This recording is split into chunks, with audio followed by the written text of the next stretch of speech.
का बहुत गहरा नियम है। कभी हम लोग शोषण पे बात करेंगे, हम में से कोई ऐसा व्यक्ति नहीं जो शोषक ना हो। वो जो कह रहा है मैं शोषित हो रहा हूं, वो भी शोषक है। और वो जो उसके गाथाएं गा रहे हैं कि ये शोषक है, ये शोषित करने, वो तो सबसे बड़े शोषक घूम रहे हैं। याद रखना, क्योंकि वो तो शोषण का शोषण करते हैं। उनका सारा खाना पीना उस शोषण पे टिका हुआ है। जिस दिन शोषण हट गया, उनके शोणित समाप्त हो जाएगा, उनका रक्त समाप्त हो जाएगा। तो तुम्हें ऐसा रक्त बीज राक्षस बनने की कोई आवश्यकता नहीं है। तुम उपयोग पर अपनी नजर रखो, सहयोग पर अपनी नजर रखो। धर्म का प्रारंभ होगा सहयोग से। जब तुम अपने ठीक बगल वाले व्यक्ति के प्रति सम्मान से देखो। क्या तुम सब में ये क्षमता है कि तुम अपने बगल वाले व्यक्ति को सम्मान से देख सको? प्रश्न पूछ रहा हूं मैं, हाँ ना में जवाब दो।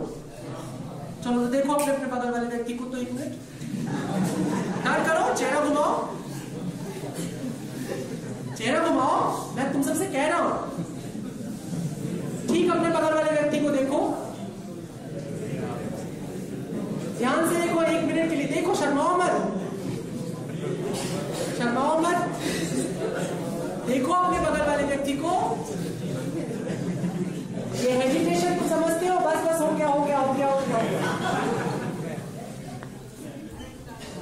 ये हेजिटेशन जानते हो क्या होता है? हिचकिचाहट।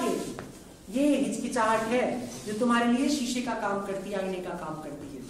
प्रेम और सम्मान नहीं होगा तो तुम देख नहीं पाओगे अपने बगल वाले व्यक्ति को ठीक से। पलके कांपेंगे, घबराएंगे, अच्छा नहीं लग रहा है मोटा आदमी। पर ये बढ़ेगा कैसे? क्रमबद्ध, धीरे धीरे बढ़ेगा। इंस्टेंट कॉफी नहीं बनाओ, चरित्र धीमे धीमे बढ़ता है, धीमे धीमे बढ़ाओ। सहयोग की भावना रखो, सहयोग के साथ चलो। भारतीय चिंतन की जो मूल बात है, संस्कृति को लेकर, सभ्यता को लेकर, समाज को लेकर के, वो यही है कि हम एक दूसरे के सहयोगी बने, सहभागी बने। इसलिए शिकागो में एक खास बात कहता है विवेकानंद कि भारतीय धर्म जिस एक विशेष विचारधारा से जुड़ा है वो ये है कि हम सबके प्रति समान दृष्टि रखें, सबको साथ लेकर के चलें, सबके उपयोग में आए। ठीक है, तो निश्चित रूप से योगी बनने का काल खत्म हो गया है और उपयोगी बनने का काल शुरू हो चुका है। तो मैं उम्मीद करूंगा कि आप सब इस प्रकार से इस संस्कृति को पुनर्जीवित करने की कोशिश करेंगे, जिसमें कि सहयोग भावना, उपयोग की भावना और चारित्रिक उत्कर्ष, ये 3 चीजें अत्यंत आवश्यक होंगी। अपने चरित्र पर काम करो। तुम्हें समाज में कोई परिवर्तन लाने की झंझट नहीं लेनी चाहिए। जिनको है इसकी चिंता, उनको करने दो। तुम्हारी चिंता होनी चाहिए तुम खुद। वो इस्लाम में एक बात है ना कि खुदा कयामत के रोज तुमसे ये नहीं पूछेगा कि तेरा बाप क्या करता था, तेरा भाई क्या करता था, तेरा अहबाब क्या करता था, तेरा पड़ोसी क्या करता था। वो तुमसे ये पूछेगा कि तू क्या करता था। तो वो कयामत हर रात ले आओ और हर रात पूछो अपने आप से कि तुम क्या करते हो, तुमने दिन भर क्या किया है। और इस तरह ग्रेजुअली तुम अपने भीतर एक चेंज लाओगे। और जिस दिन तुम बदलोगे, किस्मत की बात है, तुम जवान हो और अगले 30 सालों तक अभी जवान रहने वाले हो। और अगर जो बायोटेक्निक है और ये जो जेनेटिक इंजीनियरिंग और क्या क्या कहते हैं सब जो बढ़ रही है, तो शायद तुम अगले 300 सालों तक जवान रहने वाले हो। तो प्लीज उस समय का उपयोग करो, पूरी तरह से उपयोग करो और अपनी जवानी को निरर्थक मत जाने दो। इसका उपयोग एक क्रांति के लिए करो। और क्रांति विद्रोह नहीं होता, याद रखना। क्रांति गालियां नहीं होती। पहली आदत तो तुम सब गाली देनी छोड़ो। अगर तुम में से कोई भी माँ, बहन, बेटी, फलाने ढिमाके की गालियां देता है तो पहले वो बंद कर दे। अंग्रेजी में मत देना।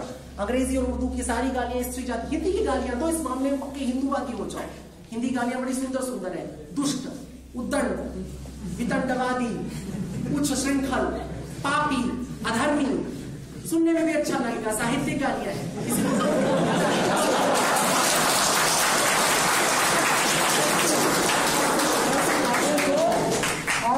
गलती से भी अंग्रेजी की जो बेहूदी गालियां हैं, क्योंकि ये सारी गालियां, गहराई से सोचना, वो सारी गालियां तुम्हारी ही माओं के ऊपर, तुम्हारी बहनों के ऊपर, तुम्हारी अपने होने वाली जीवन संगनी के भीतर और खुद उस स्त्री जाति के प्रति है जिसे तुम सम्मान देना चाहते हो या जिसे तुम सम्मान देते रहे हो देवियों की शक्ल में। हमने पहली चीज छोड़नी है। और तुम यदि कोई अपने भीतर कसम खा सकते हो 2013 के लिए, तो कुछ मत खाओ तो ये तो जरूर खाओ, पहली। और दूसरी एक बात, चूंकि मैं बातें करते करते मैं ये भूल गया कि एक विशेष बात और भी कहनी थी कि जब तुम लोग इतने बड़े बड़े अनाचार और व्यभिचार की जब बातें करते हो, बलात्कार की बातें करते हो, जैसे उन्होंने एक बहुत महत्वपूर्ण बात इसमें बोली कि 90% से ज्यादा जो इस तरह की दुर्घटनाएं होती हैं, उन दुर्घटनाओं के भीतर जो क्रिमिनल होता है, जो अपराधी होता है, उसने शराब पिया होता है या किसी तरह का नशा किया होता है। तो तुम्हारा जो विरोध होना चाहिए वो नशा के खिलाफ होना चाहिए, नशे बंदी के लिए होना चाहिए, और इसकी शुरुआत तुम सब जेएनयू से करो।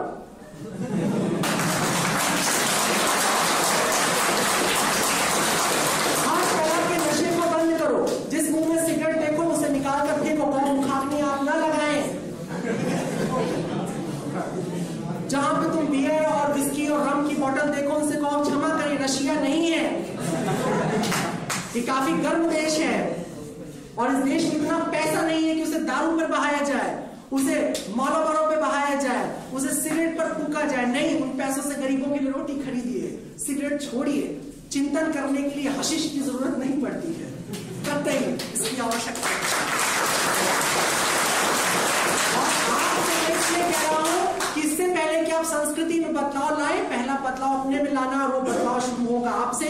आप गालियां छोड़िए, आप नशा छोड़िए, आप गालियां छुड़वाइए, आप नशे छुड़वाइए।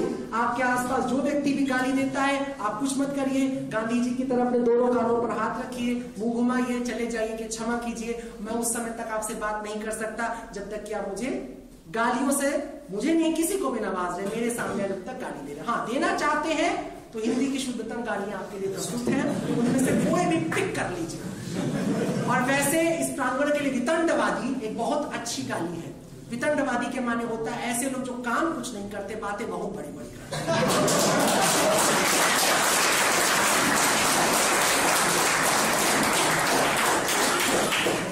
समय काफी हो गया है, तो इसलिए मैं क्वेश्चन के लिए सेशन ओपन करता हूँ। क्वेश्चन कृपया संक्षेप में रखें। और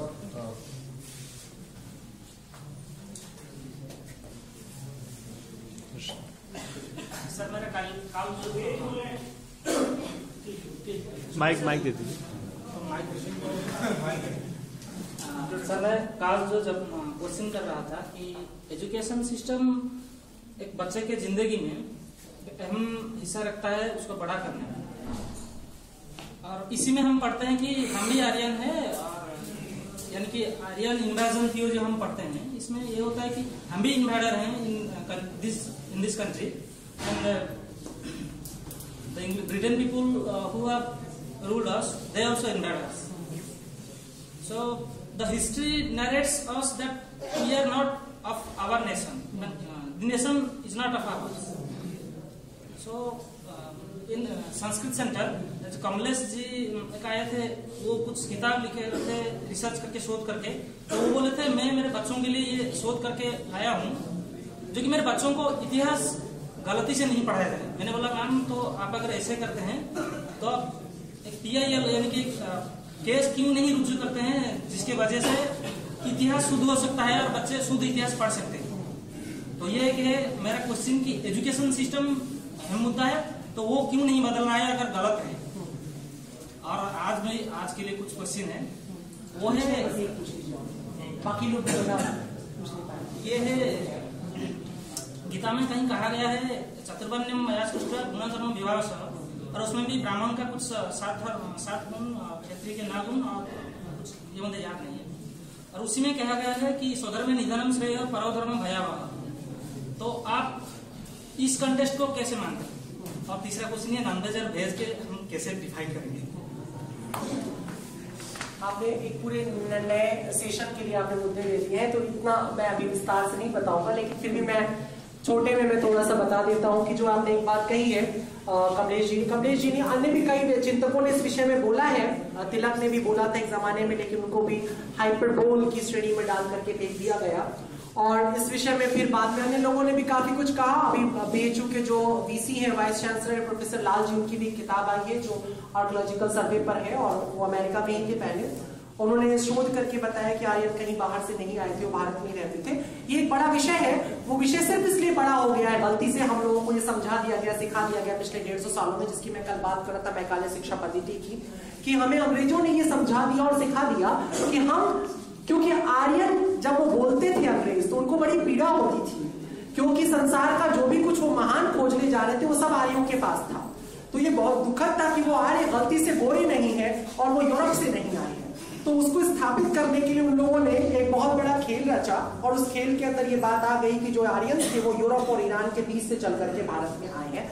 लेकिन इस पर कभी और बहुत लंबी बात की जा सकती है, इतिहास के अंदर जाया जा सकता है। और जब आप वेद को आप खंगालते हैं, स्पेशली जब आप ऋग्वेद को देखते हैं और विशेष करके दूसरे से लेकर 8वें मंडल के बीच में ऋग्वेद को जब आप देखते हैं तो आपको ये स्पष्ट प्रमाण मिल जाता है कि जिसको हम आर्यन कहते हैं वो मूल रूप से भारतीय जाति ही है और कुछ नहीं। क्योंकि भारत बहुत विविधता से भरा हुआ कल भी था और आज भी भरा हुआ है, इसलिए आपको रंग रूप का भेद आपको दिखाई देता है।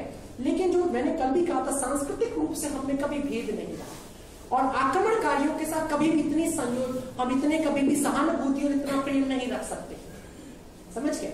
तो हकीकत ये है कि आर्यन यहीं के थे, लेकिन ये एक बहुत बड़ा डिबेटेबल सब्जेक्ट है और आप बोलते हैं कि उस पर क्यों नहीं कोई केस इस तरह की चीजें दायर की जाती। तो ये संभव इतना आसान नहीं है, क्योंकि पूरी की पूरी पॉलिसी जो भारत की एजुकेशनल पॉलिसी है वो ही शुरू से ही तथाकथित वामपंथियों के हाथ में रही है।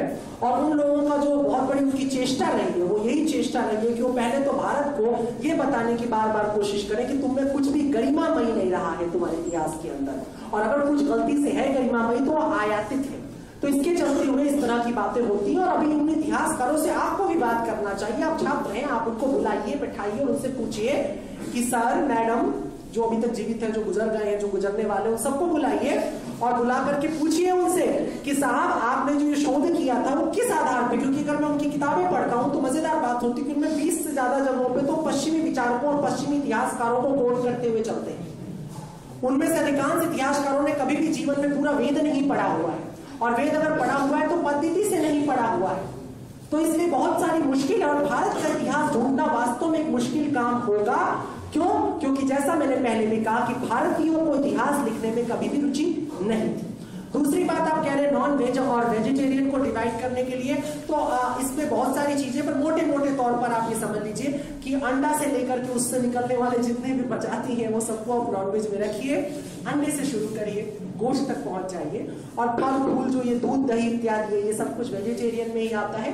क्योंकि जैन फिलॉसफी थोड़ी सी हावी होने की वजह से दूध इत्यादि को भी लोगों ने नॉन वेज से जोड़ा था, लेकिन जो सामान्य जो सोच है, स्मार्ट सोच जो है, उसके अंदर ये सब चीजें नॉन वेज नहीं होती है, वो वेज होती है। आप वेजिटेरियन खाएं इसलिए नहीं कि आप इससे बहुत बड़े धार्मिक व्यक्ति बन जाए, क्योंकि ऐसा नहीं हुआ है। बहुत सारे वेजिटेरियन खाने वाले महान पापी हुए धरती के ऊपर, तो इसका कोई अर्थ नहीं है कि आप वेजिटेरियन, लेकिन वेजिटेरियन खाएं इसलिए क्योंकि ये आपके स्वास्थ्य के लिए अच्छा होता है, आपके सौंदर्य के लिए अच्छा होता है, और वेजिटेरियन खाने से पशुओं को अच्छा लगता है, दे फील गुड। ठीक है, ये एक चीज होती है।